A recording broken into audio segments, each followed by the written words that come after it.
UK വാർത്തകളിലേക്ക് സ്വാഗതം. നിയന്ത്രണ ഭീതികൾക്കിടയിലും UK-യിലെ വാടക വീട് വിപണികളിലേക്ക് നിക്ഷേപകർ കുമിഞ്ഞുകൂടുന്നു. വാർത്തകൾ വിശദമായി.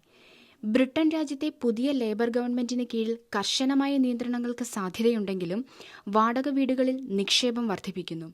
രാജ്യത്തെ ഭവന ആവശ്യം വിതരണത്തേക്കാൾ വളരെ കൂടുതലുള്ള സാഹചര്യത്തിലാണ് നിയന്ത്രണങ്ങൾ കാര്യമാക്കാതെ നിക്ഷേപകർ കടന്നുവരുന്നത്. സാവിൽസിന്റെ അഭിപ്രായത്തിൽ ബ്രിട്ടനിലെ വാടക ഭവന മേഖലയിൽ സ്ഥാപനപരമായ നിക്ഷേപം പിടിച്ചു നിൽക്കുകയാണ്. കാരണം ഇത് മൊത്തം വാടകയ്ക്കെടുക്കുന്ന സ്റ്റോക്കിന്റെ 2% മാത്രമാണ്. വിദ്യാർത്ഥികളുടെ പാർപ്പിടവും റിട്ടയർമെന്റ് ഹോമുകളും ഉൾപ്പെടെ വാടക മേഖല വിശാലമായ വാണിജ്യ പ്രോപ്പർട്ടി മാർക്കറ്റിനേക്കാൾ മികച്ചതാണ്. ഇത് കുതിച്ചുയരുന്ന കടമെടുപ്പ് ചെലവുകളും പ്രവർത്തന രീതികളും മാറിയതിനു ശേഷം കടുത്ത സാഹചര്യങ്ങൾ നേരിടുന്നു. അവീവ, L&G, M&G, royal London assessment management എന്നിവർ റോയിട്ടേഴ്സിനോട് പറഞ്ഞു ബ്രിട്ടനിലെ വാടക വീടുകളിലെ തങ്ങളുടെ നിക്ഷേപം ദശലക്ഷക്കണക്കിന് പൗണ്ട് വർദ്ധിപ്പിക്കാൻ പദ്ധതിയിട്ടിരുന്നുവെന്ന്.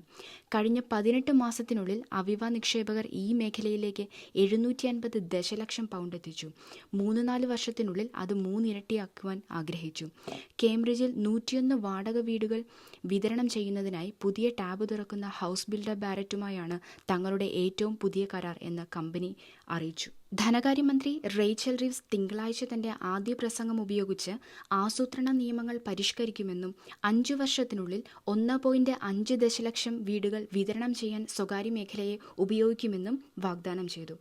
ഒരു മേഖലയിലെ ഏറ്റവും അഫോർഡബിൾ ഹൗസിംഗ് ഉത്തേജനം എന്ന വാഗ്ദാനം നടപ്പാക്കാൻ പ്രൊവൈഡർമാർ നേരിടുന്ന സാമ്പത്തിക സമ്മർദ്ദത്തിൽ അടിയന്തര ഇടപെടൽ വേണ്ടിവരുമെന്നാണ് ഹൗസിംഗ് അസോസിയേഷനും കൗൺസിലുകളും ഉപപ്രധാനമന്ത്രി ഏഞ്ചല റെയ്നർക്ക് അയച്ച കത്തിൽ വ്യക്തമാക്കുന്നത്.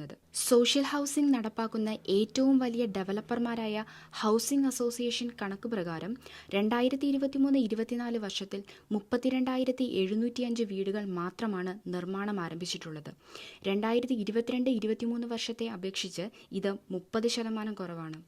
വരുമാനത്തിലെ ഗ്യാപ്പും നടുവൊടിക്കുന്ന കട്ടിങ്ങും ഉയർന്ന ചെലവുകളും പ്രൊവൈഡർമാരുടെ ബജറ്റ് അപഹരിക്കുന്നതിനാൽ നിർമ്മിക്കാൻ കഴിയുന്ന വീടുകളുടെ എണ്ണത്തെയും ബാധിക്കുന്നതായി 600 ഹൗസിംഗ് അസോസിയേഷനുകളെ പ്രതിനിധീകരിക്കുന്ന നാഷണൽ ഹൗസിംഗ് ഫെഡറേഷൻ ഒപ്പിട്ട കത്തിൽ വ്യക്തമാക്കുന്നു. മറ്റൊരു വാർത്തയിലേക്ക്. ലണ്ടനിൽ നവജാത ശിശുവിന്റെ ജഡം വേസ്റ്റ് ബിന്നിൽ നിന്നും കണ്ടെത്തി. വാർത്തകൾ വിശദമായി. ലണ്ടനിൽ നവജാത ശിശുവിന്റെ ജഡം വേസ്റ്റ് ബിന്നിൽ നിന്നും കണ്ടെടുത്ത് പോലീസ്. ഒരു വീട്ടിൽ നിന്നും നൽകിയ മാലിന്യക്കൂടയിൽ നവജാത ശിശുവിന്റെ മൃതദേഹം കണ്ടെത്തിയതായി പോലീസ് അറിയിച്ചു. ഇതുമായി ബന്ധപ്പെട്ട് കൊലപാതക ശ്രമത്തിനും ബാല അവഗണനയ്ക്കും പ്രസവം മറച്ചുവെച്ചതിനും ഒരു 21-കാരനെയും കുഞ്ഞിനെ നശിപ്പിച്ചതിന് ഒരു 29-കാരിയെയും അറസ്റ്റ് ചെയ്തതായും പോലീസ് അറിയിച്ചു. ഇരുവരെയും പിന്നീട് ജാമ്യത്തിൽ വിട്ടയച്ചു. കേസിന്റെ അന്വേഷണം തുടരുകയാണ്. ലണ്ടൻ കാംഡനിലെ ടാവിറ്റോൺ സ്ട്രീറ്റിലേക്ക് പോലീസിനെ വിളിച്ചു വരുത്തുകയായിരുന്നു. ആംബുലൻസ് സർവീസും പോലീസിനൊപ്പം എത്തിയിരുന്നെങ്കിലും കുഞ്ഞ് മരണപ്പെട്ട നിലയിൽ കണ്ടെത്തുകയായിരുന്നു. തുടർന്ന് മാലിന്യക്കൂട ഇരുന്നതിന്റെ സമീപമുള്ള വീട്ടിൽ പോലീസ് അന്വേഷണം നടത്തുകയായിരുന്നു. തുടർന്ന് നടത്തിയ ഫോറൻസിക് പരിശോധനയിലൂടെയാണ് കുട്ടിയുടെ ജനനം പൂർണ്ണമായും വീടിനകത്താണ് എന്ന് മനസ്സിലാക്കിയത്. മറ്റൊരു വാർത്തയിലേക്ക്. വിസ കാലാവധി തീരുന്നതായി ഹോം ഓഫീസിന്റെ കത്ത്. ഇന്ത്യൻ വംശജ 2 പിഞ്ചു കുഞ്ഞുങ്ങളുമായി ആത്മഹത്യയ്ക്കൊരുങ്ങി. വാർത്തകൾ വിശദമായി. UK-യിലെ വിദേശകാരന്മാർ അനുഭവിക്കുന്ന അനിശ്ചിതാവസ്ഥയുടെ ഉദാഹരണമായി ഇന്ത്യൻ വംശജ 2 പിഞ്ചു കുഞ്ഞുങ്ങളുമായി നടത്തിയ ആത്മഹത്യാ ശ്രമം. 2021 ഇന്ത്യയിൽ നിന്നും UK-യിലെത്തിയ 31-കാരി റോണ്ടോ മൈസച്ചിന്റെ ആത്മഹത്യാ ശ്രമത്തെക്കുറിച്ചാണ് ബ്രിട്ടനിലെ കോടതി തന്നെ ഇക്കാര്യം ചൂണ്ടിക്കാണിച്ചത്. ഹോം ഓഫീസിൽ നിന്നും വിസ കാലാവധി അവസാനിക്കുന്നത് സംബന്ധിച്ച് മുന്നറിയിപ്പ് നൽകുന്ന കത്ത് ലഭിച്ചതോടെയാണ് കെയറുടെ മാനസിക നില കൈവിട്ടുപോയത്. ഇവർ തന്റെ പിഞ്ചു കുഞ്ഞുങ്ങളുമായാണ് ആത്മഹത്യ ചെയ്യാൻ പോയത്. സൗത്താംപ്ടണിലെ കോംപ്ടൺ പാലത്തിന് സമീപത്തുള്ള ഈച്ചൻ നദിയിലാണ് യുവതി കുഞ്ഞുങ്ങളുമായി പ്രവേശിച്ചത്. കഴിഞ്ഞ വർഷം ഒക്ടോബർ 26-നായിരുന്നു സംഭവം.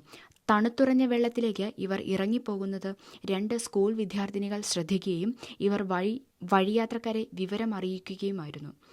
ഒരാൾ വെള്ളത്തിലിറങ്ങാൻ തയ്യാറായി യുവതിക്കരികിലേക്ക് നീന്തിയെത്തിയതോടെ കുഞ്ഞുങ്ങളെ കൈമാറാൻ ഇവർ തയ്യാറായി. എന്നാൽ തന്നെ രക്ഷിക്കാൻ തിരിച്ചു വരണ്ടെന്ന് റോണ്ടോ പറഞ്ഞു. ഇതിനിടെ നദിയിലൂടെ പോയ ബോട്ടിലുള്ളവർ തുഴഞ്ഞ് അരികിലെത്തുകയും പറഞ്ഞ് സമാധാനിപ്പിച്ച് രക്ഷപ്പെടുത്തുകയുമായിരുന്നു.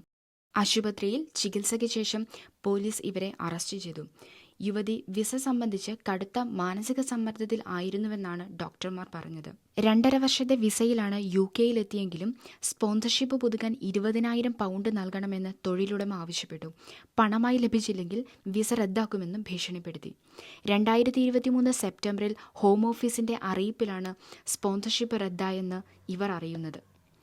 ഇതിനൊടുവിലാണ് മാനസികമായി തകർന്ന് ആത്മഹത്യാ ശ്രമം നടത്തിയത്. 2.5 വർഷത്തെ വിസയിലാണ് UK-യിലെത്തിയെങ്കിലും സ്പോൺസർഷിപ്പ് പുതുക്കാൻ 20,000 പൗണ്ട് നൽകണമെന്ന് തൊഴിലുടമ ആവശ്യപ്പെട്ടു.